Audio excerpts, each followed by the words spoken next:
So if your business can't run without you, you don't own a business. You actually built yourself a job. And worst of all, you are by far the worst employee you've got. So think about it. If you disappeared for the next 30 days, would your business survive or would it collapse? So if that question makes you sweat, stay with me because I'm going to give you the 5 steps to fire yourself from your own company. And step 5, it's terrifying, but it's the one that finally sets you free. When I first started my company, I wore every hat. I was the CEO, salesperson, marketing, customer service. Heck, I even cleaned the bathrooms.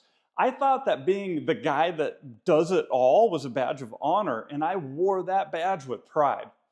But here's the truth that I had to learn the hard way. That's not running a business, that's running yourself into the ground. For years, I just ran in circles, never actually getting ahead. Then it all came crashing down on me one day, leaving me in complete financial ruin. I thought that being indispensable in my business made me the hero. Turns out it made me the bottleneck and it strangled the business growth, and it was actually the fast track to burnout. So if you feel trapped on this treadmill, just running faster and faster and completely overwhelmed, but never actually moving forward, this is how you get off. So step 1 is a mindset shift. You need to shift your mindset from indispensable to irrelevant. Now, this can be the hardest step. It's not about the tools or the systems, it's about your identity.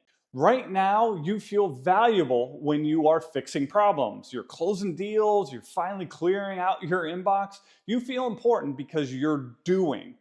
But the only way to scale is to stop being the operator and to start being the architect. So here's the brutal test. If you had to take a 30-day, just completely unplugged vacation, what's the first thing in your business that would break? Is it payroll, production, or client relationships? You see, those breakpoints, that's where your business depends on you instead of a system. That's where you're actually trapped. All right, step 2 is document or die. The reason everything falls apart is simple. All of the critical knowledge lives in your head. That makes you the single point of failure in your business. So here's the move that changes everything. Document the recipe. Think of it like baking. Right now, you're the only one that knows how to make the cake. So if you don't write down that recipe, nobody else can bake it for you. So start small. Just pick one thing. Maybe, let's say, client onboarding. Write down all the steps you do for them. Record it on a quick screen share even. By the end of the week, you're going to have that recipe for that particular task. Now, you do this for the top 10 tasks, and suddenly you're not the only one that knows how to do this for your business, and you're going to be able to keep the lights on when you take that 30-day trip. And by the way, if this is hitting home for you right now, smash that like button. It tells YouTube to show this to other overwhelmed entrepreneurs just like you. Step 3 is to automate and delegate. Now that we have the recipes, it's time we turn them into a machine. So automation, that's an easy win. If a computer can do it, like invoicing or reminders, stop wasting human time. Let the robots handle it. Delegation, that's a little bit harder. This is where the real freedom is though. And here's the rule that you need to adopt. If someone can do it 80% as well as you, delegate it. Because that 80%, it frees up 100% of your time. So this week, pick 3 things on your to-do list that don't actually need you. Hand them off, give clear outcomes, clear expectations, hand them those SOPs, those standard operating procedures, and then this is the hard part, just get out of the way. Trust but verify. That's how real leaders scale their business. Step 4 is to change your job title from operator to architect. See, once you start delegating, something weird is going to happen. You're going to have all this free time on your hands, and it is going to feel wildly uncomfortable at first. Your instinct is actually going to be to dive back into the business and get your hands dirty. You need to resist this.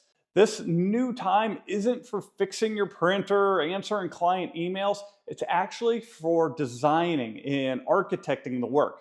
That means long-term vision, strategy, partnerships, culture. You're not laying bricks anymore, you're designing the skyscraper.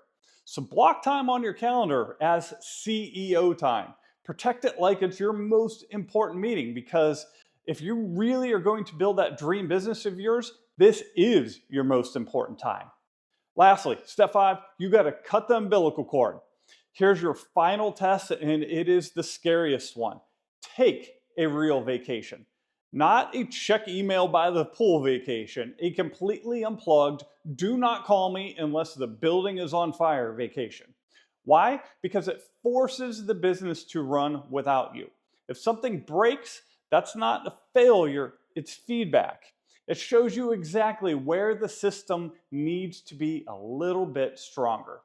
But if you come back and everything just ran smoothly, or your team handled the hiccups that occurred throughout the week, you've officially fired yourself. You've built a business that doesn't depend on you any longer.